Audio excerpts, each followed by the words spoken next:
नमस्कार दोस्तों, जय श्री राम। आज मैं आपको एक अद्भुत कथा सुनाने जा रहा हूं, जो हमारे सनातन धर्म की समृद्ध परंपरा और हंसी परंपरा का हिस्सा है। यह कथा है महान तपस्वी और अद्भुत ज्ञान के भंडार मार्तंड शाही की। उनकी जीवन यात्रा और उनकी तपस्या से जुड़ी कहानियां हमें न केवल प्रेरित करती हैं, बल्कि धर्म और आत्मज्ञान की ओर अग्रसर भी करती हैं। आइए इस कथा को विस्तार से जानें। मार्कंडेय ऋषि की कथा प्राचीन काल की बात है। ऋषि मृकंडु और उनकी पत्नी मरुदमती एक धर्मपरायण और तपस्वी दंपति थे। दोनों ने भगवान शिव की घोर तपस्या की, लेकिन उनके जीवन में एक ही कमी थी, उनके पास कोई संतान नहीं थी। तपस्या से प्रसन्न होकर भगवान शिव उनके समक्ष प्रकट हुए और वरदान देने का वचन दिया। भगवान शिव ने कहा, तुम्हें दो विकल्प दिए जाते हैं। पहला, एक साधारण जीवन जीने वाला दीर्घायु पुत्र, और दूसरा, अल्पायु लेकिन अत्यंत तेजस्वी और बुद्धिमान पुत्र।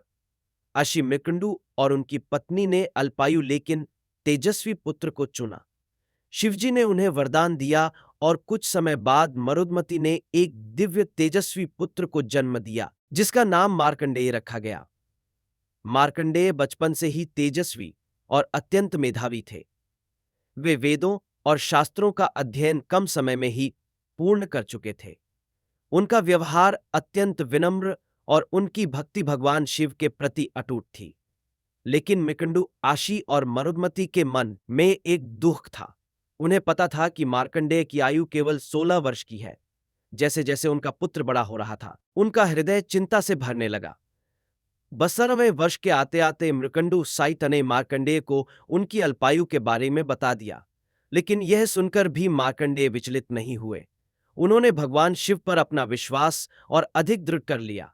मार्कंडेय ने अपने माता पिता को सांत्वना दी और कहा, मृत्यु अटल सत्य है, लेकिन मैं भगवान शिव की शरण में जाऊंगा, वह मेरे रक्षक हैं। इसके बाद उन्होंने भगवान शिव की आराधना के लिए कठोर तपस्या शुरू कर दी। वह नियमित रूप से शिवलिंग की पूजा करते और महामृत्युंजय मंत्र का जाप करते थे। जब मार्कंडेय की 16 वर्ष की आयु पूरी हुई तो यमराज उनके प्राण लेने आए। उस समय मार्कंडेय शिवलिंग की पूजा में लीन थे। यमराज ने उन्हें बुलाया, लेकिन मार्कंडेय ने उनकी ओर ध्यान नहीं दिया और अपनी आराधना जारी रखी। यमराज ने जबरदस्ती मार्कंडेय को अपने पास फांसी का फंदा से पकड़ने की कोशिश की, लेकिन मार्कंडेय ने शिवलिंग को गले से लगा लिया और भगवान शिव का आह्वान किया। मार्कंडेय की भक्ति और पुकार सुनकर भगवान शिव स्वयं प्रकट हुए। वे अत्यंत क्रोधित थे और उन्होंने अपने त्रिशूल से यमराज पर प्रहार किया। यमराज को शिवजी ने चेतावनी दी कि जो उनका भक्त है उसे कोई छू नहीं सकता। यमराज ने भगवान शिव से क्षमा मांगी और शिवजी ने उन्हें जीवन का महत्व समझाया। इसके बाद शिवजी ने मार्कंडेय को आशीर्वाद दिया और कहा, अब से तुम अमर हो, तुम्हारी मृत्यु कभी नहीं होगी। मार्कंडेय ऋषि भगवान शिव के वरदान से अमर हो गए। उन्होंने अपनी आगे की जीवन यात्रा में वेदों, पुराणों और धर्म ग्रंथों की रचना की।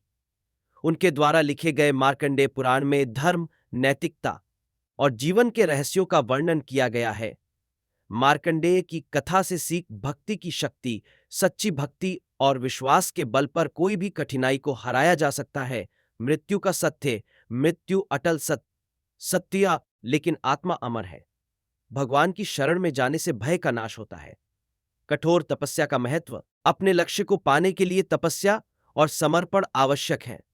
निष्कर्ष, मार्कंडेय शाही की कथा हमें सिखाती है कि भगवान के प्रति सच्ची श्रद्धा और विश्वास से असंभव को भी संभव बनाया जा सकता है। यह कथा आज भी हमें धर्म और भक्ति के मार्ग पर चलने की प्रेरणा देती है। जय श्री शिव शंकर, हर हर महादेव।